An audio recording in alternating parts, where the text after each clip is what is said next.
الحمد لله الحمد لله نحمده ونستعينه ونستغفره ونؤمن به ونتوكل عليه ونعوذ بالله من شرور أنفسنا ومن سيئات أعمالنا من يهده الله فلا مضل له ومن يضلله فلا هادي له ونشهد أن لا إله إلا الله وحده لا شريك له ونشهد أن سيدنا ونبينا ومولانا محمدا عبده ورسوله أرسله بالحق بشيرا ونذيرا أما بعد فقد قال الله تبارك وتعالى في القرآن المجيد والفرقان الحميد بسم الله الرحمن الرحيم واذكر في الكتاب إبراهيم إنه كان صديقا نبيا صدق الله العظيم وبلغنا رسوله النبي الأمين الكريم.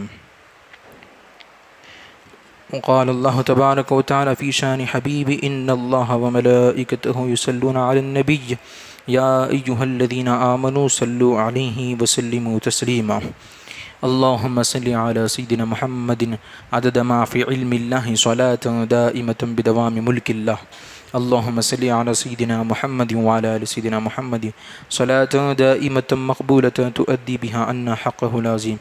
اللهم صل على سيدنا محمد النبي الأمي وعلى آله وأصحابه النبي الأمي الذي قرنت البركة بذاته ومحياه وتعطرت العوالم بطيب ذكره ورياه.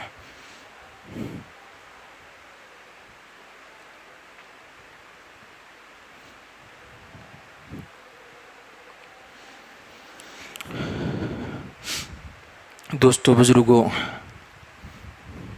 معزز و مکرم سامعین، گھر میں سننے والی پردہ نشی ماں بہنوں، السلام علیکم ورحمۃ اللہ تعالی وبرکاتہ.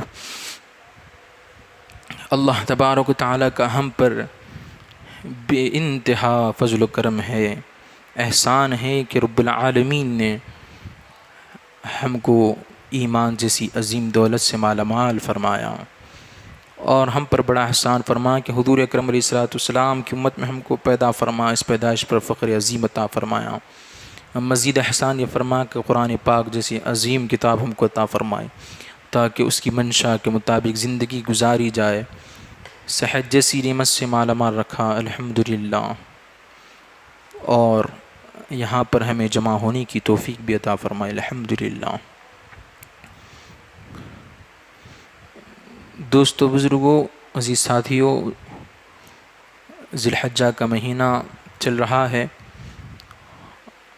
اور عید قرباں بالکل قریب ہے، جس کو عید الاضحیٰ کہا جاتا ہے. اور ہر سال یہ عید منائی جاتی ہے، اور یہ سال کا اسلامی سال کا آخری مہینہ ہے، اور ہر سال اسلام کے آخری مہینے میں یہ عید آتی ہے 10 ذی الحجہ کی تاریخ کے دن. اور ہر سال حضرت ابراہیم علی نبینا علیہ الصلاۃ والسلام کی یاد کی جاتی ہے، ان کا تذکرہ کیا جاتا ہے، اور ان کی قربانیوں کو ذکر کیا جاتا ہے، ان کی سیرت مبارکہ بیان کی جاتی ہے. اور یہ ان کی سیرت مبارکہ بیان کرنا، یہ اللہ تبارک و تعالیٰ کے حکم پر عمل کرنا ہے. جیسا کہ میں نے خطبے کے دوران آیت کریمہ کی تلاوت کا شرف حاصل کیا ہے، اللہ رب العزت ارشاد فرماتا ہے وَاذْكُرْ فِي الْكِتَابِ ابراہیم، کہ ابراہیم کو یاد کرو. وَاذْكُرْ فِي الْكِتَابِ ابراہیم، کتاب میں ابراہیم کو یاد کرو. اِنَّهُ كَانَ صِدِّيقًا نَبِيًّا، بے شک وہ سچا نبی تھا. ابراہیم علیہ السلام سچے نبی تھے. یہ اللہ تبارک و تعالیٰ ان کی سچائی کی، ان کی صداقت کی گواہی دے رہا. تو اللہ تبارک و تعالیٰ یہ چاہتا ہے اپنے بندوں سے کہ ہم اس کے نبی ابراہیم علیہ السلام کو یاد کریں. بلکہ دوست بزرگوں، صرف ابراہیم علیہ السلام کی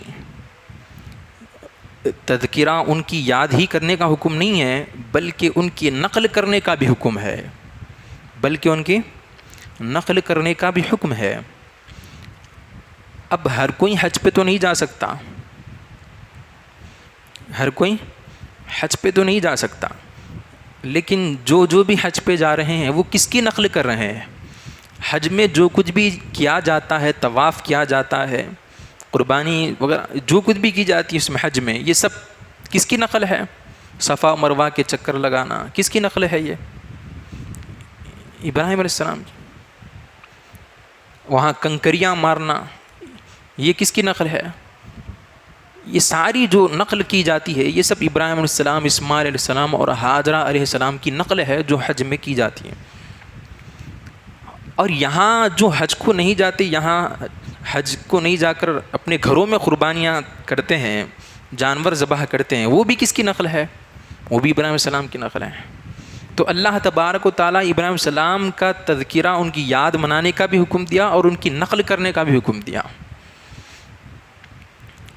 تو اللہ تبارک و تعالیٰ جو بندوں کو پسند کرتا ہے، ان کو اتنا چاہتا ہے اللہ تعالیٰ ابراہیم السلام اور اسماعیل السلام اور ہاجرہ علیہ السلام کو، اتنا اللہ تعالیٰ ان سے محبت فرماتا ہے کہ ان سے محبت کرتا ہے، جو ان کی نقل کرتا ہے اللہ تعالیٰ ان کے گناہوں کو بھی بخش دیتا ہے۔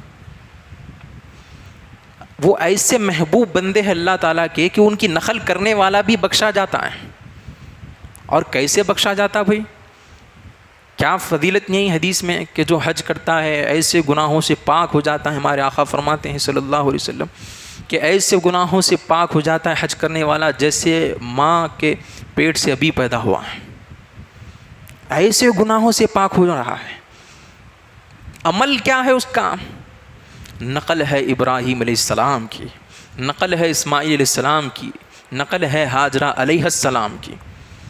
تو اللہ تعالیٰ کے جو محبوب بندے ہوتے ہیں، اللہ ان کو اتنا پسند فرماتا ہے، ان سے ایسی محبت کرتا ہے کہ ان کی نقل کرنے والوں کو بھی اللہ تبارک و تعالیٰ محروم نہیں رکھتا، ان کو بھی بخش دیتا ہے، ان کو بھی نیکیاں عطا فرماتا ہے، اور اس طرح بخش دیتا ہے جیسے ماں کے پیٹ سے بھی پیدا ہوا۔ سبحان اللہ۔ تو یہ وہ اللہ تعالیٰ کے محبوب بندے ہیں، یہ اللہ تعالیٰ کے وہ محبوب بندے ہیں، اللہ ان سے ایسی محبت فرماتا ہے۔ یہ مقامات جو ابراہیم علیہ السلام کو جو ملے ہیں، یہ جو بڑا مقام، نبوت کا مقام معمولی مقام نہیں ہے۔ یہ بشر میں جتنے بھی جو ہے انسان ہیں، انسانوں میں تمام میں سب سے بڑا مقام جو ہے نبوت کا ہے۔ اس کے بعد صدیقین کا درجہ آتا ہے، اس کے بعد شہداء کا درجہ آتا ہے، صالحین کا درجہ آتا ہے، سب سے بڑا مقام۔ اور اللہ تبارک و تعالیٰ کے یہاں قانون یہ ہے کہ اللہ تعالیٰ جس کو بھی مقام دیتا ہے اس سے آزماتا ہے۔ جتنا بڑا مقام اللہ تعالیٰ کسی کو دیتا ہے اتنی ہی آزمائشیں اس کے اوپر لاتا ہے۔ یہ اللہ تعالیٰ کا قانون رہا شروع سے، یہی طریقہ ہے۔ ایسے ہی بڑا مقام نہیں مل جاتا، بلکہ آزمائشوں کے ساتھ ہر طرح سے اس کو آزمایا جاتا ہے۔ تو یہ ابراہیم علیہ السلام کو جو مقام ملا ہے ایسے ہی نہیں ملا، ساری زندگی آپ کی آزمائشوں میں گزری ہے، ساری زندگی پیدا ہونے سے لے کے وصال فرمانے تک ساری زندگی اللہ نے آزمایا ہے۔ ابراہیم السلام کی ساری زندگی ہمارے لیے ایک اسوہ ہے، ایک آئیڈیل ہے ہمارے لیے کہ ایک ایمان والے کو زندگی کیسے گزارنا چاہیے، ایک اللہ کے بندے کو زندگی کیسے گزارنا چاہیے، یہ بتاتی ہے ابراہیم السلام کی زندگی ہم کو۔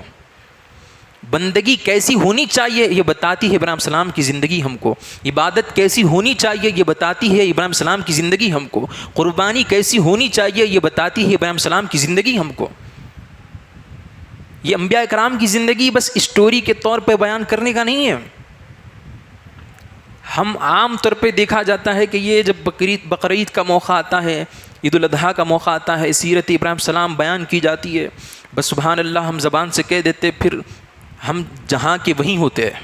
ایسا نہیں، یہ انبیاء کرام کی جو زندگی اللہ تعالیٰ نے قرآن میں بیان کی ہے، یہ کیوں بیان کی؟ تاکہ آنے والے لوگ ان کی زندگی کو دیکھ کر سیکھے، وہ زندگی کا طریقہ سیکھے، وہ بندگی کا طریقہ سیکھے، وہ عبادت کا طریقہ سیکھے، وہ قربانیوں کا طریقہ سیکھے، اللہ پہ کیسے قربان ہونا ان کو سمجھ میں آئے، اللہ سے کیسی محبت ہونی چاہیے یہ بندوں کو سمجھ میں آئے. اسی لیے انبیاء کرام کی زندگیاں قرآن میں بیان کی گئی. خالی قصے کہانیاں یوں ہی بیان نہیں کی گئی ہے, مقصد ہے اس کے بیان کرنے کا. مقصد کیا ہے؟ وہ ساری چیزیں ہم اپنی زندگی میں لائے. اسی لیے تو یہ اللہ تعالیٰ نے تذکرہ کیا ہے ابراہیم السلام کا قرآن پاک میں, اور حکم بھی دے رہا ہے کہ یاد کرو ابراہیم السلام کو, بے شک وہ سچے نبی تھے. آپ کی ساری زندگی آزمائشوں میں گزری. آپ پیدا ہونے سے پہلے ایک کاہن جو خواب کی تعبیریں بتاتا تھا, اس کے پاس جو ہے نمرود نے کہا کہ مجھے خواب نظر آیا. وہ خواب کی تعبیر پوچھا نمرود خواب کی تعبیر بتانے والے سے, تو وہ کہنے لگا کہ ایک ابراہیم السلام پیدا ہونے والے ہیں جو تم سے مقابلہ کریں گے, جو تم کو ہرائیں گے, جو تم کو ناکام کریں گے. تو جب یہ خواب کی تعبیر اس کو معلوم ہوئی نمرود کو, تو اس نے حکم دے دیا کہ اب کوئی اولاد پیدا نہیں کرنا, عورتیں اپنے شوہروں سے دور ہو جائے, کوئی کسی کے قریب نہ جائے. حکم یہ نافذ کر دیا نمرود نے, اور کسی عورت کو شوہر کے قریب جانے کی اجازت نہیں تھی, ورنہ اس کو سزا تھی. تو کوئی شوہر کے قریب بھی نہیں جاتا تھا. لیکن ایسے عالم میں ابراہیم السلام ان کے اپنی ماں کے پیٹ میں جلوگر ہوئے. پھر جب ماں کو معلوم ہوا کہ وہ حمل سے ہے, تو پھر وہ ایک غار میں چھپ گئی. پھر ابراہیم السلام کی ولادت ہوئی, اور نمرود کو پتہ بھی نہیں چلا ابراہیم السلام پیدا ہو گئے اور ایک غار میں رہ رہے ہیں. اور اللہ تبارک و تعالیٰ ان کی حفاظت فرمایا, اور اللہ تعالیٰ نے ان کو بڑی تیزی کے ساتھ ان کی عمر بڑھائی ہے. بڑی تیزی کے ساتھ وہ بڑے ہوتے چلے گئے. پھر وہ جب نوجوان ہوئے تو غار کے باہر نکلے. پھر غار کے باہر نکلے تو دیکھنے لگے کہ میرا رب کون ہے. ابراہیم السلام نے سب سے پہلا سبق جو اپنی زندگی سے دیا ہے وہ خدا کی معرفت کا درس دیا ہے. سب سے پہلا سبق ابراہیم السلام نے اپنی زندگی سے کون سا دیا ہے؟ اپنی زندگی میں جو سبق ابراہیم السلام نے دیا ہے وہ سب سے پہلا سبق معرفت خدا کا ہے. خدا کی معرفت حاصل کرنا, خدا کو پہچاننا, یہ سب سے پہلا سبق ابراہیم السلام کی زندگی میں ملتا ہے. تو غار کے باہر دیکھے اور چاند کو دیکھے, ستاروں کو دیکھے. فلما جن علیہ اللیل رأى کوكبا, ستاروں کو دیکھے اور کہا کہ یہ میرا خدا ہے. پھر وہ کچھ دیر کے بعد دیکھے کہ ستارے غائب ہو گئے, ان کی چمک غائب ہو گئی. تو کہنے لگے یہ تو میرے خدا نہیں ہو سکتے. پھر اس کے بعد فلما رأى القمر بازغا قال هذا ربی, پھر انہوں نے چاند کو دیکھا اور چاند کو دیکھ کر کہا کہ یہ میرا رب ہے. پھر اس کے بعد دیکھا کہ چاند بھی غائب ہو گیا. پھر کہنے لگے کہ یہ بھی میرا رب نہیں ہے. پھر فلما رأى الشمس بازغة قال هذا ربی هذا اکبر. پھر انہوں نے سورج کو دیکھا کہ سورج تو بہت بڑا ہے. تو ابراہیم السلام نے کہا یہ میرا رب ہو سکتا ہے, یہ تو بہت بڑا بھی ہے. پھر سورج بھی ڈوب گیا. تو ابراہیم السلام نے کہا کہ نہیں, یہ تو میرا خدا نہیں ہو سکتا, جو ڈوب جائے وہ خدا کیسے ہو سکتا ہے. تو ابراہیم السلام آخر میں کہنے لگے وہ قوم سے کہ میں تمہارے شرک سے بیزار ہوں. تم کبھی سورج کو خدا کہتے ہو, تم چاند کو خدا کہتے ہو, تم ستاروں کو خدا کہتے ہو, تم آگ کو خدا کہتے ہو, تم پانی کو خدا کہتے ہو. میں یہ تمہارے شرک سے بیزار ہوں, یہ خدا ہو ہی نہیں سکتے. اب مجھے حقیقی خدا مل گیا ہے. اور وہ کون ہے؟ انی وجہت, میں متوجہ ہو گیا کس کی طرف؟ وجہیا, اس ذات کی طرف. للذی فطر السماوات والارض, جس نے زمین اور آسمانوں کو بنایا ہے. میں اس ذات کی طرف اب متوجہ ہو گیا ہوں, میں اللہ کی طرف اب متوجہ ہو گیا ہوں جو حقیقی معبود ہے. وہی ہمارا الہ ہے, وہی ہمارا خالق ہے, وہی ہمارا مالک, وہی ہمارا رازق, وہی ہمارا حاکم ہے. اب میں وہ معبود کی طرف متوجہ ہو چکا ہوں. والارض حنیفا, اور میں موحد ہوں, میں ایک خدا کو ماننے والا ہوں. وما انا من المشرکین, میں شرک کرنے والوں میں سے نہیں ہوں. اب اللہ کی طرف متوجہ ہو گئے. تو سب سے پہلا سبق جو ملا ابراہیم السلام کی زندگی سے وہ کون سا ملا؟ معرفت خداوندی کا, خدا کی پہچان حاصل کرنے کا سبق ابراہیم السلام نے ہم کو دیا ہے. اللہ تعالیٰ نے علم دیا ہے ڈائریکٹ. اللہ تعالیٰ نے ابراہیم السلام کو علم دیا, کوئی وسیلہ نہیں بیچ میں, کوئی استاد نہیں. اب کہیں یہ دلیل لے کے آپ بولیں گے کہ ہاں دیکھو وسیلے کی ضرورت نہیں ہے, ڈائریکٹ دیتا اللہ تعالیٰ. نہیں, وہ سب کو نہیں ملتا. ڈائریکٹ خالی نبی کو ملتا, باقی سب کو وسیلے سے ملتا ہے. اور وہ بھی ہر چیز نبی کو بغیر وسیلے کے تھوڑی ملتی ہے, وہ بھی وسیلے محمد رسول اللہ سے ملتی ہے. اب وہ الگ بحث ہے, اس کے اندر میں جانا نہیں چاہتا. تو ابراہیم علیہ السلام کو اللہ تعالیٰ نے جو سیدھے علم دیا ڈائریکٹ، وہ اسی لیے کیونکہ نبی کا کوئی استاد نہیں ہو سکتا. اگر نبی کا کوئی استاد ہو جائے تو پھر وہ شاگرد ہو جائیں گے، اور نبی کا مقام سب سے بڑا مقام ہے. تو جس کا مقام سب سے بڑا ہوتا ہے تو وہ نبی ہے، تو پھر ان کا استاد صرف اللہ ہی ہوتا ہے، دوسرا نہیں ہوتا. اسی لیے ہمارے آقا علیہ الصلوۃ والسلام کو امی کہا گیا. امی کا معنی کیا ہے؟ کسی سے نہیں پڑھے. کسی سے نہیں پڑھے کا مطلب کیا؟ نہیں پڑھے. کس سے پڑھے؟ خدا سے پڑھے. کس سے پڑھے ہیں؟ خدا سے پڑھے. الرحمن علم القرآن، رحمان نے قرآن سکھایا ہے.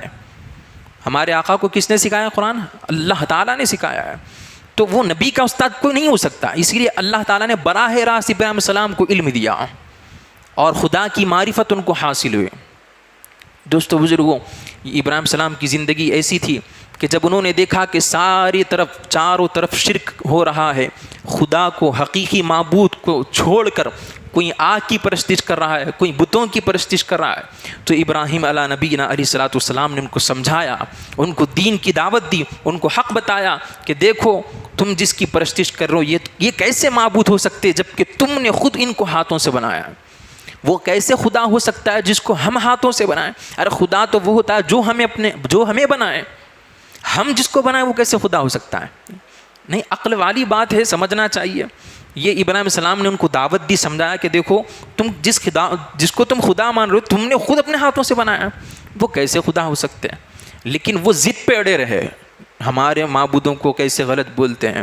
دشمنی پکڑ لیے ابراہیم علیہ السلام سے، دشمنی کرنے لگے، ان کو مارنے کی سازش ہے. پھر نمرود کے پاس بھی وہ بات گئی کہ ابراہیم نامی شخص ہے وہ ہمارے معبودوں کو برا بھلا کرے. تو پھر نمرود نے بھی ان کو بلایا، ابراہیم علیہ السلام کو بلا کے کہا کہ میں خدا ہوں.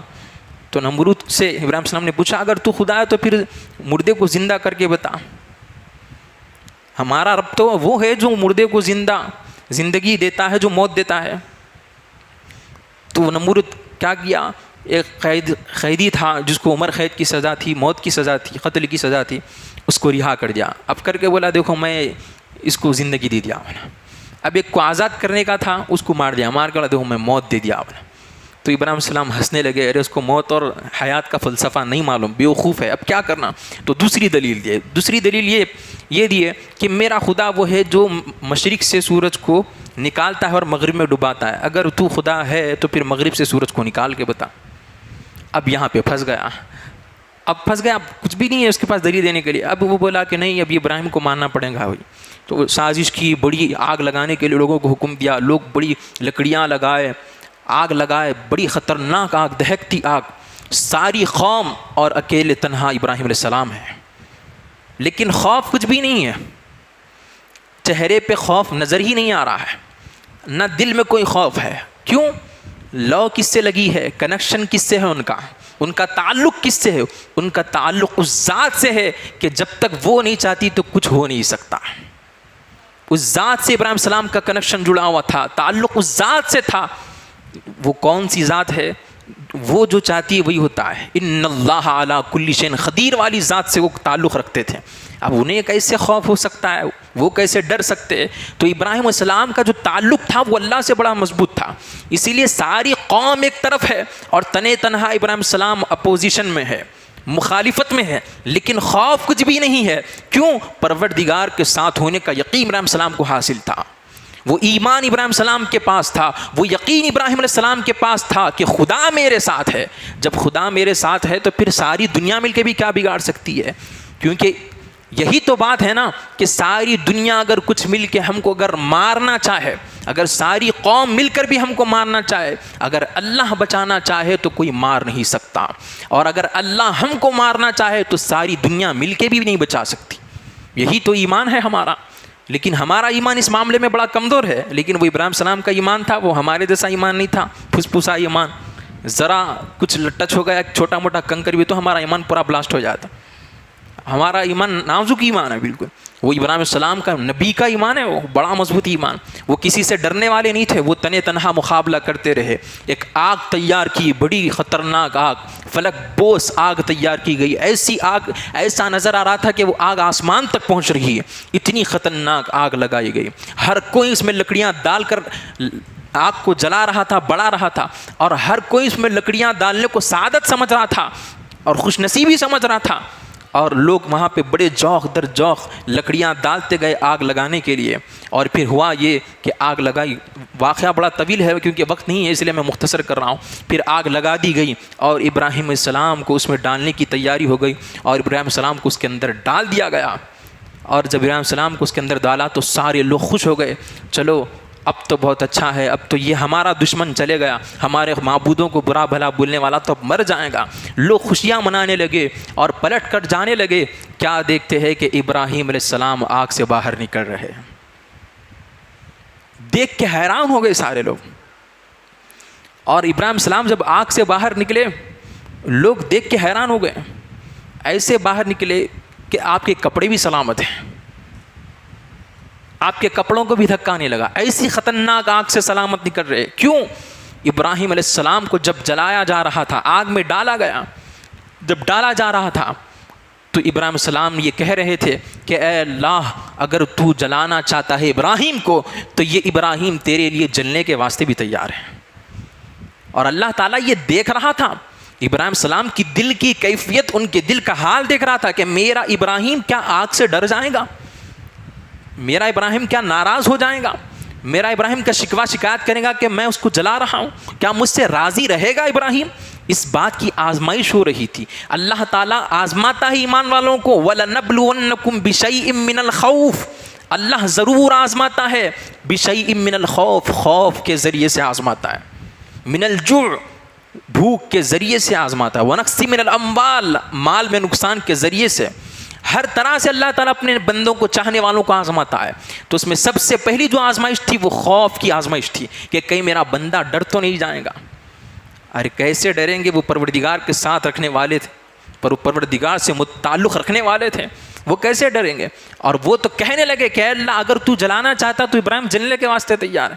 تو اللہ تعالیٰ نے دیکھا کہ ابراہیم کا دل تو واقعے میں راضی ہے مجھ سے, ذری شکوہ شکایت نہیں ہے, میں جلانا چاہتا ہوں تو یہ جلنا چاہتا ہے. تو اللہ تعالیٰ نے کہا اے ابراہیم تم میرے لیے جلنا چاہتے ہو, تم میرے لیے قربان ہونا چاہتے ہو, اب میں تمہیں کیسے جلا سکتا ہوں. اور اللہ نے حکم دیا آگ کو, قلنا یا نار کونی بردا وسلاما علی ابراہیم, کہ اے آگ میں تجھ کو حکم دیتا ہوں کہ میرے ابراہیم پہ ٹھنڈی ہو جا. اور آگ گلے گلزار ہو گئی. اور ایسا حکم دیا اللہ تعالیٰ نے, یہ نہیں فرمایا کہ ٹھنڈی ہو جا, سلامتی والی بن جا. اگر ٹھنڈی ہو جائے تو بھی تکلیف ہوگی نا, اگر ٹھنڈی ہو جائے تو ٹھنڈک لگے گی. تو اللہ تعالیٰ نے فرمایا سلامتی والی بن جا, یعنی ایسی ٹھنڈی بھی نہ بن کے ٹھنڈک سے بھی میری ابراہیم کو تکلیف ہو. اتنا خیال اپنے چاہنے اپنے خلیل اللہ کا اللہ کو ہے, اپنے دوست کا اتنا خیال اللہ کو ہے. وہ فرما رہا ہے کہ ایسی ٹھنڈی ہو جا کے سلامتی والی بندہ. اور ابراہیم السلام زندہ سلامت آگ سے باہر نکلتے, ساری دنیا نے یہ منظر دیکھا, ساری قوم نے یہ منظر دیکھا, سارے مشرکوں نے یہ منظر دیکھا, پریشان ہو گئے کہ بھئی یہ ابراہیم کا کرنا کیا, یہ کیسا آدمی ہے, مارے تو مرتا نہیں, یہ کاٹے تو کٹتا نہیں, جلا تو جلتا نہیں, کرنا کیا اس آدمی کا.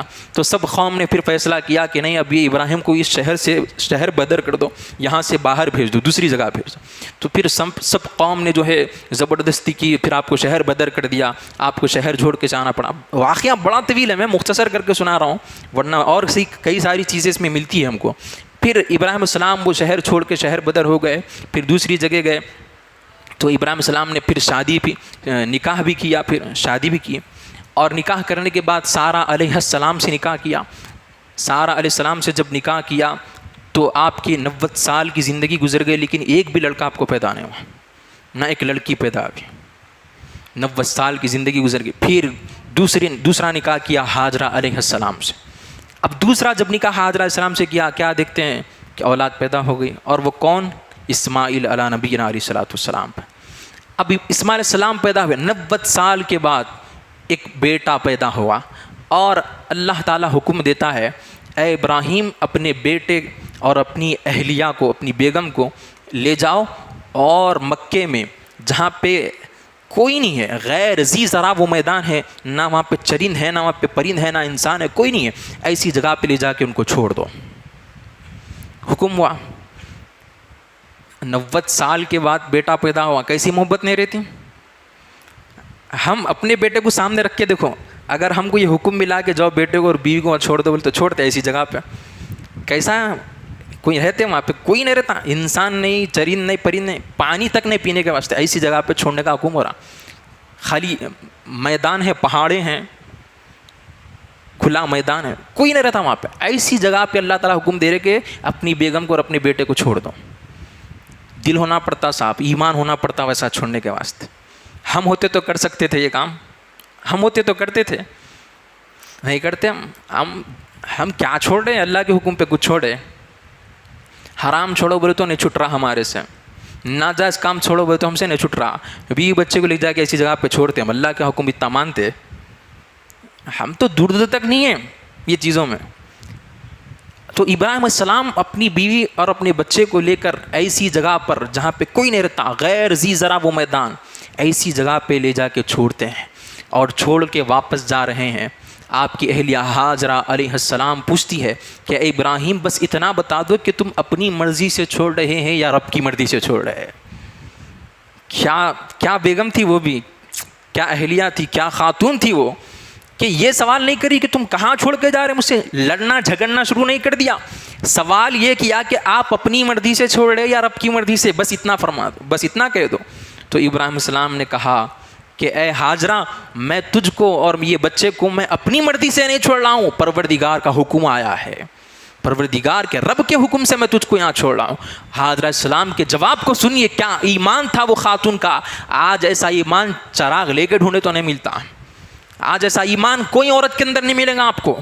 وہ کیسا ایمان حضرت السلام کو حاصل تھا. وہ کہتی ہے کہ اے ابراہیم اگر اللہ کے حکم سے تم مجھ کو یہاں پہ چھوڑ رہے ہو تو جاؤ, فی امان اللہ, میرا رب میرے لیے کافی ہے. دوست بزرگوں کہاں پہ چھوڑا جا رہا ہے, چٹیل میدان ہے, پہاڑے ہیں ہر طرف, پینے کے لیے پانی نہیں ہے, کھانے کے لیے کھانا نہیں ہے, دور دور تک انسان نظر نہیں آتا, نہ چرند وہاں پہ پائے جاتے ہیں نہ پرند وہاں پہ پائے جاتے. ایسے غیر ذی زرع مقام پہ حاجرہ علیہ السلام کو چھوڑا جا رہا ہے, لیکن ذرا بھی خوف نہیں ہے, یقین ہے تو اپنے پروردگار کی ذات پر ہے, اور کہہ رہی ہے کہ جاؤ کہ جس رب نے حکم دیا یہاں چھوڑنے کا وہی رب ہماری حفاظت فرمائے گا. ایسا یقین کیا ہمارے اندر پایا جاتا ہے آج؟ کیا ہم ایسے معاملات میں اللہ سے راضی رہتے ہیں؟ ہم چھوٹی موٹی چیزیں اللہ کے حکم پہ نہیں کرتے, 5 وقت کی نماز ہم سے پڑھی نہیں جا رہی, ہم سے حرام کام نہیں چھوٹ رہے ہیں, ہم سے ناجائز کام نہیں چھوٹ رہے. اور حاجرہ السلام کی زندگی تو دیکھو, کیا راضی ہے پروردگار سے, ایسی جگہ پہ چھوڑا جا رہا. کیسا یقین ہے. آج مسلمان کو بولے حرام نہیں کمانا بھائی تو کیا بولتے ہیں, مول صاحب حرام نہیں کمائے تو نہیں جی سکتے, بھوکے مر جاتے, مول صاحب بولتے. ارے پھر دیکھو حاجرہ السلام کیسے وہاں پہ پرورش کی ہے اللہ نے ان کی, اللہ نے کیسے پالا ہے پھر حاجرہ علیہ السلام کو. کیا حاجرہ علیہ السلام بھوکی نوز باللہ مر گئے وہاں پہ, کیا انتقال کر گئی حاجرہ علیہ السلام. اور ساتھ میں چھوٹا بچہ اسماعیل علیہ السلام, دودھ پیتا بچہ ہے, ایک ماں ہے ایک بیٹا ہے تنے تنہا, کوئی دور دور تک انسان نہیں ہے, نہ پینے کے لیے وہاں پہ پانی ہے نہ کھانے کے لیے کھانا ہے. لیکن سوال یہ نہیں ہو رہا ہے کہ میں یہاں پہ کیسے زندہ رہوں گی, یہ نہیں کہہ رہی ہے کہ ابراہیم تم مجھ کو یہاں پہ چھوڑ کے جا رہے ہو, میرے کھانے کا انتظام کیسے ہوگا, میرے پانی کا انتظام کیسے ہوگا, میرے رہنے کا یہاں پہ کیسا ہوگا, کیا میں یہاں پہ زندہ بھی رہوں گی, یہ نہیں پوچھ رہی ہے. بلکہ ایمان ایسا ہے, یہ کہہ رہی کہ جاؤ کہ رب میری حفاظت فرمائے گا, جس نے حکم دیا ہے وہی مجھے پالے گا, وہی میری حفاظت فرمائے گا, وہی مجھے کھلائے گا, وہی مجھے پلائے گا. ایسا ایمان آج اپنے اندر پیدا کرنے کی ضرورت ہے مسلمانوں کو. آج مسلمان کہہ رہے کہ حرام نہیں کمائیں گے تو بھوکے مر جائیں گے. ارے دیکھو تاریخ اٹھا کر, کیا حاجرہ علیہ السلام نوز باللہ کیا بھوکی دنیا سے چلے گئی؟ نہیں. اگر پروردگار کی ذات پہ یقین کرو گے تو اللہ تعالیٰ ایسی جگہ پہ بھی رزق کا انتظام کرے گا جہاں پہ نہ چرند ہو نہ پرند ہو, ریگستان ہو, پہاڑی علاقہ ہو, ساری طرف پہاڑے ہو, نہ پینے کے لیے پانی ہو نہ کھانے کے لیے کھانا ہو, دور دور تک انسان بھی نہیں رہتا ہو. لیکن یقین پروردگار کی اگر ذات پہ ہو تو اللہ تعالیٰ ضرور کھلائے گا اور پلائے گا اور تم کو زندہ بھی رکھے گا. شرط یہ ہے کہ تم پروردگار کی ذات پہ بھروسہ رکھو, شرط یہ ہے کہ تم ایمان اپنا مضبوط کرو, شرط یہ ہے کہ تم تعلق پروردگار سے مضبوط کرو. لیکن آج مسلمان اپنا تعلق پروردگار سے توڑ چکے ہیں, یقین پروردگار سے چھوڑ چکے ہیں, توکل اللہ کی ذات سے مسلمان اٹھا لیا ہے. اب کہاں سے مسلمان کو وہ چیزیں, وہ سعادتیں نصیب ہوگی؟ آج مسلمان کے پاس سے ایمان کی دولت چلے گئی. خالی یہ بقرعید آ گئے تو خالی قربانی دینے کا نہیں ہے, خالی ذبح کر لے کے ہم گوشت کاٹ لے کے کھا لے کے خوش ہو جانے کا نہیں ہے. یہ زندگیاں ابراہیم السلام کی یہ سیرت ہم کو سبق دے رہی ہے کہ مسلمانوں اپنے اندر ایمان پیدا کرو تو ابراہیم علیہ السلام کے جیسا ایمان پیدا کرو. مسلمانوں اگر اپنے اندر ایمان پیدا کرو تو حاجرہ علیہ السلام کے جیسا ایمان پیدا کرو, ایمان پیدا کرو تو اسماعیل علیہ السلام کے جیسا ایمان پیدا کرو. ارے یہ زندگیوں سے سیکھنا ہے ہم کو, خالی سٹوری کے طور پہ سنا لے گے کہ واقعات نہیں ہوتے. یہ اپنے اندر ایسا ایمان پیدا کرو کہ کوئی تنہا بھی اگر ہم رہیں گے تو پالنے والا ہمارا کون ہے؟ اللہ ہے ہمارا پالنے والا. کون ہے؟ اللہ. جو پروردگار ہاجرہ علیہ السلام کو ایسے میدان میں پال سکتا ہے, کیا ہم کو حلال کمائی سے نہیں پال سکتا؟ فرمائیے, بولیے آپ, نہیں پال سکتا؟ اللہ پال سکتا ہے, بالکل پال سکتا ہے. شرط یہ کہ یقین کرو پروردگار کی ذات. توکل سیکھو اللہ کی ذات پہ کیسے کرنا ابراہیم علیہ السلام کی زندگی میں ملتا ہے. توکل سیکھو حاضرہ علیہ السلام کی زندگی سے ہم کو ملتا ہے. اور توکل کا مسئلہ کیسا ہے معلوم ہے؟ ہمارے آقا فرماتے ہیں کہ جو پروردگار کی ذات پہ بھروسہ کر کے توکل کر کے تجارت کرنے کے لیے گھر سے نکلتا ہے, اللہ تعالیٰ اس کی ایسی مدد فرماتا ہے کہ اگر کوئی کسٹمر انسان اس کی دکان پہ اگر خریدنے کے لیے نہیں آ رہا ہے, لیکن وہ توکل اللہ کی ذات پہ کر کے اپنے گھر سے نکلا ہے, اللہ تعالیٰ آسمان سے فرشتوں کو انسان کی شکل میں کسٹمر بنا کر بھیجے گا. شرط یہ ہے کہ تم یقین ویسا اللہ کی ذات پہ رکھو, توکل اللہ کی ذات پہ کرو, بھروسہ اللہ کی ذات پہ رکھو. آج مسلمان یہ چیزوں سے محروم ہے. آج مسلمان ایمان سے محروم ہے, توکل سے محروم ہے. آج ہمارے اندر ایمان پیدا کرنے کی ضرورت ہے. آج مسلمانوں کے اوپر ظلم ہو رہا ہے, مسلمانوں کو مارا جا رہا ہے, مسلمانوں کے اوپر ظلم و ستم کے پہاڑ توڑے جا رہے ہیں, لیکن کوئی مدد ہماری اللہ کے ساتھ حاصل کیوں نہیں ہے؟ آسمانی مدد کیوں نہیں آ رہی ہمارے پاس؟ کیوں؟ کیونکہ کنیکشن اللہ سے ٹوٹا ہوا ہے. اگر کنیکشن ہمارا اللہ سے جڑ جائے تو جیسی مدد اللہ تعالیٰ نے ابراہیم علیہ السلام کی تھی کہ وہ آگ سے باہر صحیح سلامت نکل کر آئے تھے, ایسے ہی اللہ تعالیٰ ہماری بھی حفاظت فرمائے گا. شرط یہ ہے کہ جو تعلق ابراہیم علیہ السلام نے اللہ سے جوڑے رکھا تھا, آج مسلمانوں کو وہی تعلق اللہ سے جوڑنے کی ضرورت ہے. اسی لیے ابراہیم علیہ السلام نے کیا خوب کہا, حضرت علامہ اقبال نے کیا خوب کہا ہے کہ ہو اگر آج بھی ابراہیم سا ایماں پیدا, ہو اگر آج بھی ابراہیم سا ایماں پیدا, آگ کر سکتی ہے انداز گلستاں پیدا. دوستو بزرگوں, ویسا ایمان تو پیدا کرو. اگر ویسا ایمان ہمارے اندر آ جائے گا, بخدا خدا کی قسم دیکھنا پھر اللہ کی مدد ہمارے ساتھ کیسے آئے گی. کوئی ہمارے بال بھی گاہ نہیں کر سکے گا. دیکھنا, شرط یہ ہے کہ ایمان تو ویسا پیدا کرو. دوستو ابراہیم السلام کی زندگی میں کیا ملتا ہے ہم کو؟ ایمان کیسے رکھنا وہ ہم کو بتایا جا رہا ہے. ایمان کیسا ہونا چاہیے ہم کو, یہ مل رہا ہے ابراہیم السلام کی زندگی سے. خالی ہم کو عید قرباں منا لینا نہیں ہے صحیح, بلکہ یہ جو سال میں ایک مرتبہ جو عید آتی ہے, ہر سال ایمان کی تجدید کرنا ہے. یہ واقعہ سن کے کہ کیسے ایمان ہمارا ہونا چاہیے اللہ کی ذات پہ, کیسے بھروسہ ہمارا اللہ کی ذات پہ ہونا چاہیے, یہ ہم کو بتاتی ہے سیرت ابراہیم السلام کی. تو ایسا ایمان ہمیں انشاءاللہ پیدا کرنا ہے اپنے اندر.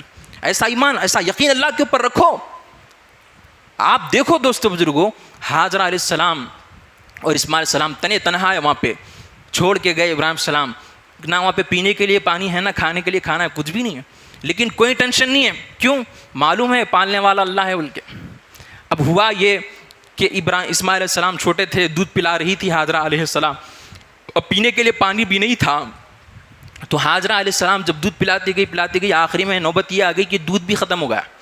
کیونکہ دودھ جو آتا ہے وہ کیسے آتا ہے؟ ماں کچھ کھائیں گی, کچھ پئیں گے تو دودھ بنے گا نا. اب وہ نہ کچھ کھا رہی ہے نہ کچھ پی رہی ہے, دودھ بند ہو گیا. اب اسماعیل علیہ السلام چھوٹے ہیں, دودھ پیتے بچے ہیں, وہ چیخے مار مار کر رو رہے ہیں. اب ان کو بھوک لگ رہی ہے. اب ہاجرہ علیہ السلام ماں کی ممتا تڑپ جاتی ہے, دیکھتی ہے کہ میرا بیٹا اب بھوک سے تڑپ رہا ہے, لیکن سینہ تو دودھ سے خشک ہو چکا ہے. اب کیا کرنا؟ پانی ڈھونڈ رہی ہے پانی پلانے کے لیے. آس پاس صفا و مروہ کے چکر لگا رہی ہے. کبھی صفا پہ جاتی ہے پانی کو دیکھنے کے لیے, کبھی مروہ پہ جاتی ہے. دوستو بزرگوں, یہ صفا و مروہ کے چکر ایسے ہی نہیں لگا رہی تھی حاجرہ السلام. چکر تو صفا و مروہ کے لگ رہے تھے, لیکن کنیکشن مولا سے جڑا ہوا تھا, لیکن توجہ اللہ کی طرف تھی. اللہ سے دل ہی دل میں یہ کہہ رہی تھی, اے اللہ میں صفا پہ جا رہی تو اس نیت سے جا رہی ہوں, شاید ہو سکتا ہے کہ وہاں سے تو مجھے میرے لیے پانی کا انتظام کر دے. میں مروہ پہ جا رہی ہوں تو اس نیت سے جا رہی ہوں, شاید ہو سکتا ہے کہ وہاں سے تو میرے لیے پانی کا انتظام کر دے. دوستو بزرگوں, حاجرہ السلام کا توکل اللہ کی ذات پہ تھا, اور پانی کی تلاش میں صفا مروہ کے چکر مارتے گئی. اللہ تعالیٰ نے دیکھا کہ اسماعیل ایڑیاں رگڑ رہے ہیں, پانی کی پیاس سے بھوک سے تڑپ رہے ہیں, ایڑیاں رگڑ رہے. اللہ نے حکم دیا جبرائیل السلام کو, اے جبرائیل جاؤ, کیا دیکھتے ہو؟ میرا محبوب بندہ اسماعیل تڑپ رہا ہے بھوک سے پیاس سے, پر مارو. اور پر مارنا ہی تھا, وہاں سے زمزم کا کنواں نکل گیا. اب وہ زمزم کا پانی نکلنے لگا. حاجرہ السلام نے دیکھا کہ پانی نکل گیا, الحمدللہ کہتی ہے, اللہ کا شکر ادا کرتی ہے. اور پانی اتنی تیزی سے نکل رہا تھا, اگر وہ حکم نہ کرتی تو پھر ساری اس میں ڈوب جاتی تھی ساری دنیا. اور حکم دیا گیا, یا ماء زمزم, اے پانی رک جا. زمزم, یا ماء زمزم, اے پانی رک جا. حکم دیا اور پانی رک گیا, لیکن ایسے رکا کہ پورے کو ختم نہیں ہو گیا. آج بھی وہ پانی نکل رہا ہے, آج بھی وہ پانی پی رہے ہیں اور وہ پانی میں شفا ہے، وہ پانی میں شفا ہے، ہر بیماریوں کی شفا اس پانی میں اللہ نے رکھی ہے۔ دوستو بزرگوں، اسماعیل علیہ السلام کی ایڑیاں رگڑنے کی جگہ سے وہ پانی نکلا۔ کیا معلوم ہوا اس سے؟ اللہ کی ذات پہ جو یقین رکھتا ہے اللہ تعالیٰ ان کو مایوس نہیں کرتا۔ اللہ نے وہاں زمین کے اندر سے کنواں نکال دیا ان کے لیے۔ اب پھر ہوا کیا؟ وہ زمزم کا پانی پلایا گیا اسماعیل علیہ السلام کو، حاضرہ علیہ السلام نے بھی پیا۔ پھر دن گزرتے گئے، وہاں سے قافلے گزرتے تھے نا، ایک شہر سے دوسرے شہر، ایک ملک سے دوسرے ملک لوگ جاتے رہتے تھے۔ تو راستے میں لوگوں نے دیکھا کہ یہاں پہ پانی نکلا ہے، زمزم کا کنویں کو دیکھا تو لوگ پانی پینے کے لیے وہاں پہ رک گئے۔ اور اس زمانے میں بڑی پانی کی قلت ہوا کرتی تھی، تو لوگ جہاں پہ پانی نکلتا تھا وہاں پہ لوگ اپنا رہنے کے لیے انتظام کر لیتے تھے، وہاں پہ مسکن بنا لیتے تھے، اپنا ٹھکانہ بنا لیتے تھے۔ تو لوگوں نے دیکھا کہ یہاں پہ پانی کا انتظام ہو گیا تو لوگ وہاں پہ آ کے رہنا شروع ہو گئے اور بستی بستی چلے گئی۔ تو دوستو بزرگو، اللہ نے کیسا انتظام کیا؟ کیا حاضرہ علیہ السلام بھوکی چلے گئی دنیا سے؟ کیا ان کی جان چلے گئی؟ نہیں، اللہ نے ان کا انتظام فرمایا، اللہ نے ان کے کھانے کا انتظام فرمایا، اللہ نے ان کے پانی کا انتظام فرمایا۔ دوستو بزرگو، اللہ کی ذات پہ یقین کرو، یقیناً اللہ مایوس نہیں کرے گا۔ ہم ایسے لوگوں کی ذات پہ بھروسہ رکھتے ہیں، ایسے لوگوں سے امید لگائے رکھیں، وہاں پہ مایوسی کے سوا کچھ بھی ملنے والا نہیں ہے۔ ارے بندوں سے تم کیوں امید رکھتے ہو بھائی؟ امید رکھو تو پروردگار سے رکھو، بھروسہ رکھو تو پروردگار پہ رکھو، کسی بندے پہ۔ ارے وہ بندہ خود اللہ سے مانگتا ہے، تم اس سے بندے سے کیا امید لگائے رکھے؟ اللہ کی ذات پہ اپنا ایمان مضبوط رکھو، یقین مضبوط رکھو، توکل کرو، اللہ کی ذات پہ بھروسہ رکھو۔ یہی پیغام ہم کو ابراہیم علیہ السلام کی زندگی سے مل رہا ہے، یہی پیغام ہم کو حاضرہ علیہ السلام کی زندگی سے مل رہا ہے، یہی پیغام ہم کو اسماعیل علیہ السلام کی زندگی سے مل رہا ہے۔ اور واقعہ بڑا طویل ہے لیکن وقت اس کی اجازت نہیں تھا، میں اپنی بات کو ختم کر رہا ہوں۔ دوستو بزرگوں، کیونکہ اور ایک جمعہ تو ملنے والا نہیں ہے، بروز جمعرات ہی عید الاضحیٰ آنے والی ہے، اسی لیے میں یہ بات رکھ رہا ہوں کہ قربانی سب دینا ضروری ہے۔ قربانی دینا یہ ہر ایک کے لیے ضروری ہے، اور ایک کی طرف سے ایک ہی بکرا دیا جا سکتا۔ اب بعض لوگ یہ غلط فہمی کا شکار ہے کہ ایک بکرا لا لیے تو پورے گھر میں جتنے ممبر سے سب کی طرف سے ہو جاتی قربانی۔ ایسا نہیں ہے، آپ کے گھر میں جتنے ممبر سے ایک کی طرف سے ایک ہی بکرا دیا جا سکتا۔ ہاں، اگر بڑا جانور آپ خریدیں گے تو اس میں 7 حصے ہوتے ہیں، بڑے جانور میں بیل میں 7 حصے ہوتے ہیں۔ اب وہ 7 حصوں میں آپ 7 لوگوں کی قربانی دے سکتے ہیں۔ تو گھر میں جتنے ممبر سے سب کی الگ الگ علیحدہ قربانی دینا ہے، اور قربانی دینے سے فائدہ کتنا زبردست ہے معلوم ہے؟ قربانی دینے سے اللہ تعالیٰ اتنا خوش ہوتا ہے، حدیث میں آیا ہے کہ آقا علیہ الصلوۃ والسلام فرماتے ہیں اللہ تعالیٰ قربانی جب کوئی دیتا ہے تو وہ جو دمبا ہے جب ذبح کیا جاتا ہے، جو جانور ذبح کیا جاتا ہے، اس کے خون کا خطرہ زمین پہ گرنے سے پہلے جس کی قربانی دی جا رہی ہے اس کے سارے گناہ معاف ہو جاتے ہیں، اس کی بخشش ہو جاتی ہے، اور جتنے بال اس جانور کے اتنی نیکیاں اس کے نام عمل میں لکھے جاتے ہیں۔ بات یہاں پہ ختم نہیں ہوتی، پھر اللہ تبارک و تعالیٰ اتنا اجر دے رہا ہے اس کا کہ جو صاحب قربانی ہے، جو قربانی دیتا ہے، وہ اس کا فائدہ وہاں پہ اس کو حشر کے میدان میں بھی ہوگا۔ پل صراط جو بال سے باریک تلوار سے تیز راستہ ہے، وہاں سے گزرنے کا بڑا کٹھن مرحلہ ہے، جو کٹا سیدھا نیچے جہنم میں گرتا۔ جہنم کے اوپر سے پل بنے ہوا ہے وہ، اور کیسا پل ہے وہ؟ اتنا باریک ہے، تلوار سے تیز، بال سے باریک، اتنا خطرناک راستہ جہنم کے اوپر سے نیچے پوری آگ جہنم ہے پوری، ایسے راستے سے گزرنا ہے، اور کتنے سالوں کا سفر ہے وہ۔ تو ایسے سفر، ایسا خطرناک سفر رہے گا وہ، وہاں پہ جو قربانی دینے والا ہوں گا نا، وہ قربانی کا جانور اس کو بٹھا کے لے کے جائیں گا۔ تو لہذا قربانی جو بھی دے رہے ہیں سمجھو وہ پلسرات کے جو پلین ہے اس کا ٹکٹ بک کر لے رہے ہیں، جنت کا ٹکٹ بک کر لینے کے برابر ہے قربانی دینا۔ اب جس کو ہونا ہے وہ ٹکٹ بک کر لینا ہے، دیو قربانی۔ اب جس کو ٹکٹ بک کر لینا نہیں ہے، نہیں میں پلسرات پہ سے چل سکتا ہوں، میں وہ تلوار کا جو ہے تیز رستہ، بال سے باریک رستے پہ میں چل لے سکتا ہوں، میں بہادر خواہ ہوں، بولے تو پھر ان کو تو کیا کرنا ہے؟ چل سکتے تو ان کو تو، اب جو نہیں چل سکتا اتنا خطرناک رستہ، قربانی دیو، ضرور دیو، دینے سے فائدہ ہے۔ کتنا فائدہ نہیں ہے؟ اللہ کی رضا کے واسطے دینا ہے قربانی، اللہ کو خوش کرنے کے لیے۔ دوستو قربانی کہتے کسے؟ اپنی پسند کی چیز کو قربان کرنا۔ تو یہ قربانی کیوں رکھی گئی؟ ہمیں مال سے محبت ہے نا، سال بھر پیسہ جمع کرتے جاتے، جیبوں میں رکھتے، کجوریا میں رکھتے، بینک بیلنس میں رکھتے جاتے، اس سے محبت ہے ہمارے کو مال سے۔ تو اللہ تعالیٰ دیکھنا یہ چاہتا کہ میرے بندے کو میرے سے محبت ہے یا نہیں ہے، اس کو میری محبت زیادہ ہے یا مال کی محبت زیادہ ہے، دیکھنا چاہتا ہے، اس لیے قربانی تو بولے۔ اب اگر اس کو مال سے محبت ہے تو نہیں دیتا قربانی، اس کو پروردگار سے اے اللہ یہ کتنے میں، ایک حصہ کتنے میں ہوتا؟ 5-6 ہزار میں ہو رہا۔ ارے 5-6 ہزار کیا ہے، اگر تو حکم دیتا تو میں لاکھوں روپے لٹاتا تھا تیرے واسطے، ایسا بولنا نہیں ایمان والا۔ کہاں بولتے ہیں، رو رو کے نکالتا ہو 6 ہزار پہ، کیا ارے 6 ہزار پہ چلے جا رہے یارو، اتنی محنت سے کما تھا، ہوتی قربانی ایسا کرے تو خوشی سے دینا, یہ بول کے دینا مولا تو 6,000 کا حکم دیا, تو اگر 6 لاکھ 6 کروڑ کا حکم دیتا تو میں دینے کا واسطے تیار. یہ جذبہ ہونا ہمارے اندر, ویسا تعلق ہونا اللہ سے, ویسی محبت ہونا اللہ سے. نہیں ہے مسلمانوں کے پاس ایسی محبت. قربانی دینے کے واسطے پیسے چلے جاتے, اس کے بعد پورا سب یاد آتا, اسکول کی فیس بننا ہے, وہ کرنا ہے, وہ خردا دینا, ایسا کرنا ہے. بچے کی برتھ ڈے پارٹی آگے تو ختم, سب بھول جاتا. خردا تبھی اور ایک خردا لے کے کرتا برتھ ڈے, بچے کی برتھ ڈے نہیں چھوڑتا. سالگرہ اینیورسری شادی کی برابر مناتا, برتھ ڈے برابر مناتا, عقیقہ کرتا, یہ وہ سب کرتا. قربانی آتی کہ ارے نہیں بھائی پیسے نہیں ہے بولتا. اللہ کے واسطے جب کرنے کی بات آتی تو مسلمان غریب ہو جاتا. اپنی ذات کے واسطے بات آتی تو لاکھوں روپے لٹا کے شادیاں کر رہا مسلمان. آج 1 لاکھ 1.5 لاکھ 2 لاکھ 3 لاکھ کے شادی خانے فنکشن ہال لے رہا ہے, اور لاکھوں روپے کی وہ کھانے کا انتظام کر رہا, لاکھوں روپے لٹا دے رہا شادی میں. یہاں قربانی میں 6,000 روپے قربانی دو, بولے تو غریب ہوں صاحب پیسے نہیں ہے میرے پاس, استطاعت نہیں ہے. وہ استطاعت والوں پہ واجب ہے قربانی, میرے پاس کہاں کی استطاعت بولتا. پھر گھر میں 50,000 80,000 کی ٹی وی بھی لگے ہوئی ہیں, پھر گھڑی بھی ریڈو پہنتا, پھر فون بھی آئی فون استعمال کرتا, سب اپنے خواہشاں پورے برابر ہے. جب قربانی دینے کے بعد بھی پیسے نہیں ہے صاحب کہاں سے دینا بولتا. تو یہ محبت ہے ہماری اللہ سے, کچھ بھی محبت نہیں ہے, خالی نام کے مسلمان ہم, کام کے کچھ بھی نہیں ہے. تو یہ ساری چیزیں سمجھنے کی ضرورت ہے. دوستو جتنے بھی یہاں حضرات بیٹھے سب قربانی دیں گے نا انشاءاللہ. قربانی دیجیے, اللہ کی رضا کے واسطے دیجیے. پہلے تو شیطان ہم کو دینے نہیں دیتا, اب یہ بات بھی وہاں پہ مسئلہ خراب کر دیتا ہوں, کیونکہ نیت سے تعلق ہے نا. انما الاعمال بالنیات, عمل کا دار و مدار نیت کے اوپر ہے. آپ کی نیت اللہ کے لیے ہونی چاہیے خاص, میں قربانی اللہ کی رضا کے لیے دے رہا ہوں, یہ نیت آپ کی ہونی چاہیے. اب وہاں پہ شیطان کیا کرتا, نیت خراب کر دیتا. خاص طور پہ عورتوں کے اوپر اٹیک کرتا نہیں, کیونکہ ان کے ہاتھ میں سے رہتا پورا. وہ گھر میں بیٹھ کے جب قربانی ہو جاتی, پہلے تو جانور لاتی کہ اپنی نیت کیسی رہتی, ایسا جانور لے کے آنا, آپ پوری بستی میں لوگ بولنا کیا جانور لا بھائی, نہیں بولنا میرے جیسا جانور کسی کے پاس نہیں رہنا. ریاکاری نہیں ہے, دکھاوا نہیں ہے, ایسے ان کی قربانی قبول نہ ہوتی. اللہ کے واسطے دینا ہے, لوگوں کو دکھایا کیسے نا میں ایسا جانور لے کے آؤں گا, لوگوں کسی کا نہیں رہنا ایسا جانور, یہ سب دکھاوا ہے, اس سے قربانی قبول نہیں ہوتی. ایسا نہیں ہونا چاہیے, اللہ کے لیے لاؤ, اللہ کے لیے قربان کرو. پھر یہاں پہ بھی شیطان بھٹکاتا. پھر اب اس کے بعد جب جانور کاٹ دیتے نا, اس کے بعد کیا کرتا, جب حصے بانٹنے کی بات آتی, کتنے حصے کرنا قربانی کے جانور میں, 3 حصے کرنا ہے. ایک غریبوں کے لیے, ایک رشتہ داروں کے لیے, ایک اپنے گھر کے لیے حصہ رکھ لینا ہے. تو 3 حصے برابر بنانا وہ. اب وہاں پہ شیطان آ کے عورتوں کے اوپر حملہ کرتا, نیت خراب کر دیتا. اب عورتیں بولتے وہ چچڑوں کا ایک حصہ کر دیتے ہیں, ہڈیوں کا حصہ کر کے ایک غریبوں میں دیتے, رشتہ داروں میں. اچھا جو زبردست گوشت رہتا نا اپنے واسطے رکھ لیتے. کیوں, ارے کباب میں ڈالنا ہے نا, اس کو چکنے کا نہیں چلتا, گوشت خراب ہو جاتے کباب میں, ہڈیاں ڈالے تو کیسا. اپنے واسطے پورا اچھا حصہ نکال لیتے, وہ جو خراب رہتا اس کو رشتہ داروں میں غریبوں میں مار دیتے. نیت خراب ہو گئی نا, قربانی قبول ہوتی ہے ایسا کرے تو نہیں ہوتی. دوست بزرگو ایسا نہیں کرنا, 3 حصے برابر کرو, ہو سکتا تو ایثار کرو, قربانی دو. یہاں پہ بھی دوسروں کے واسطے اچھا نکالو, اپنے واسطے خراب رکھ لو. کیا کرنا ہے بھائی, ارے 4 منٹ کا 2 منٹ کا 3 منٹ کا مدار رہتا زبان کا, اس کے بعد ختم ہو جاتا. لیکن جو دوسروں کو کھلا کے جو خوشی ملتی ہے نا, وہ زندگی بھر ہم کو حاصل ہوتی ہے.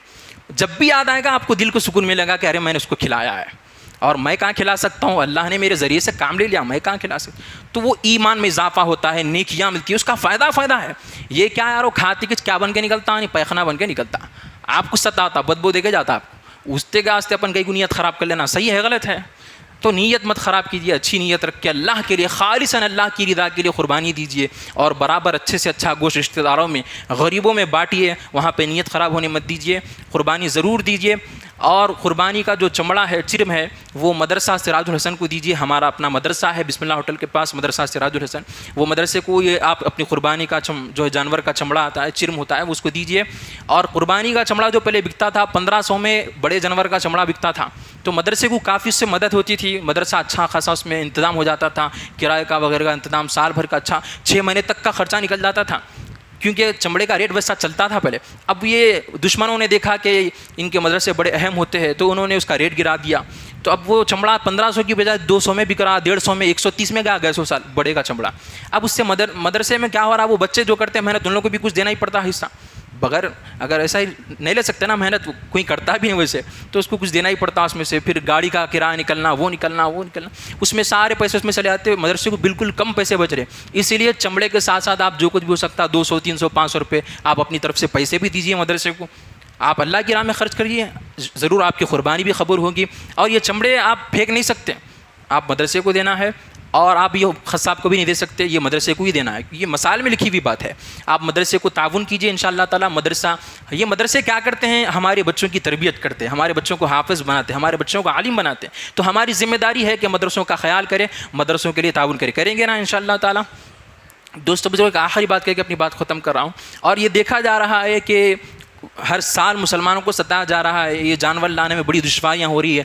وہ قریشی حضرات جو خصاب ہوتے ہیں بیچنے والے، وہ جب جانور خرید کے لا رہے ہیں تو گو رکشک آگے ان کو ستا رہے ہیں، ان کی گاڑیوں پہ حملہ کر رہے ہیں، وہ جان پہ کھیل کے جانور لا رہے ہیں، پھر اس کا ریٹ بھی بڑھا دیا جا رہا ہے. یہ ساری چیزیں مسلمانوں کو ستانے کے لیے اور کچھ بھی نہیں ہے. تو ہم کو کیا کرنا پڑے گا؟ اس سے اگر نکلنا ہے، یہ اگر پریشانی سے، تو اس کے ہم جنگ لڑنا نہیں ہے. دیکھو، صرف جنگ جو ہے، مقابلہ صرف تلواروں کی زور پہ نہیں کیا جاتا، عقل کا استعمال بھی کرنا پڑتا ہے. اگر ہم کو اس کا ریٹ کم کرنا ہے، یہ کتنے مہنگے ہو گئے دیکھ رہے ہیں آپ جانور. اب جو قربانی دینا چاہتا ہے بیچارہ، اس کے اوپر بار پڑ جا رہا ہے. اگر ان کوئی غریب ہے دینا چاہتا ہے، انہیں وہ حالانکہ اس کے پاس استطاعت نہیں ہے، نہیں دے سکتا، لیکن وہ فضیلت حاصل کرنا چاہتا ہے، گناہوں کی بخشش کروانا چاہتا ہے، لیکن مجبوری ایسی ہو گئی کہ ریٹ اتنا بڑھا دیا جا رہا ہے. تو اسی لیے ہم چاہیے کہ ریٹ کے اوپر بھی جو ہے ذرا اس کو میں کمی آنا. تو ہم کو کیا کرنا چاہیے؟ اس کے واسطے ایک تدبیر بنانا پڑتا ہے. وہ تدبیر کیا ہے کہ ہم کو کرنا یہ پڑے گا کہ ایک سال بڑے جانور نے خرید کے چھوٹے جانور خریدنا. اب یہ سال تو کئی لوگوں خرید لیے، کوشش کرو یہ سال یا آنے والے سال ہم یہ پلاننگ کریں کہ بڑے جانور ایک سال اگر آپ نہیں کاٹ کے چھوٹے جانور کاٹ لیے نا، اس کے بعد دیکھنا کیسا ریٹ گرتا. اور وہ گو رکشکوں پر حکومت خود لاٹھی چارج کرتی. اب اپنے اوپر کر رہے نا لاٹھی چارج، اپن جا کے اگر جانور بچا رہے تو ہم کو مار رہے ہیں آ کے. وہ گو رکشکوں کے اوپر جو ہے اللہ ملے ہوئے سارے پولیس والے، وہ سب حکومت ملے ہوئی ہے. تو ہم کو کرنا کیا ہے؟ ایک سال اگر نہیں کاٹیں گے بڑا جانور، دیکھنا اس کے بعد ریٹ کیسا گرتا. اور اس کے بعد اللہ خود آ کے گھروں پہ کھٹکا مار کے پیروں میں گر کے بولیں گے صاحب کاٹ لو. صاحب بولنا کیوں نہیں کاٹے تو اتنے بڑھ جائیں گے ان لوگ. یہ بڑے جانور تعداد بڑی بڑھ جاتی ہے ان لوگوں کی اگر نہیں کاٹے تو. اور وہ فصل تباہ کر دیتے ہیں، بلکہ انسانوں کے اوپر حملہ بھی کر دیں گے، روڈ پہ چلنا مشکل ہو جائے گا. دیکھنا ایسی پریشانی جب ان کو آئیں گی تو ان کی عقل ٹھکانے آئیں گی، ہمارے قدموں میں آ کے گر کے بولیں گے صاحب بڑا جانور لے لو، فری میں لے لو صاحب بولتے. وہ حال ہو جائیں گا. شرط یہ ہے کہ پہلے ہم کو وہ پلاننگ کرنا پڑے گا. تو یہ سال سے کوشش کریے، آنے والے سال بھی ایسا کرنا چاہیے ہمیں، تاکہ اس کی ریٹ میں بھی کمی آئے. اب یہ قصاب حضرات جو بیچ رہے ہیں، اب یہ بھی یہی کہہ رہے ہیں نا کہ بھائی ہم دیکھو ہم اپنی طرف سے ریٹ نہیں بڑھا رہے، ہم لانے میں ہم کو اس سے پیسے خرچہ ہو رہے ہیں، ہم کو پولیس پکڑ کے پیسے لے رہی، انہیں پیسے لے رہا، اس لیے ہم کو مہنگا بیچنا پڑ رہا. تو سارے ہم کو مل کے پلاننگ کرنا پڑے گا کہ ہم ایک سال اگر نہیں کاٹیں گے بڑا جانور. آپ غور کر کے دیکھو یہ پلان کے اوپر کتنا زبردست پلان ہے، اتنا زبردست فائدہ ہوگا اس سے کہ جو ہے سانپ نہیں مر جائے گا اور لاٹھی بھی نہ ٹوٹے گی. ایسا زبردست پلان ہے یہ. حکومت کی عقل ٹھکانے آ جائیں گی. جو ہندو مسلمان کی لڑائی کرانے کا ایک اچھا موقع ملتا ہے بقرعید کے موقع پہ، وہ پلان ان کا فیل ہو جائے گا. میں اپنی بات کو ختم کرتا ہوں. قربانی ضرور دیجیے اور اس میں جو ہے نیتوں کا بھی خیال رکھیے. اللہ تعالیٰ سے دعا ہے کہ بارے تعالیٰ جو کچھ کہا ہے سنا ہے عمل کی توفیق عطا فرما.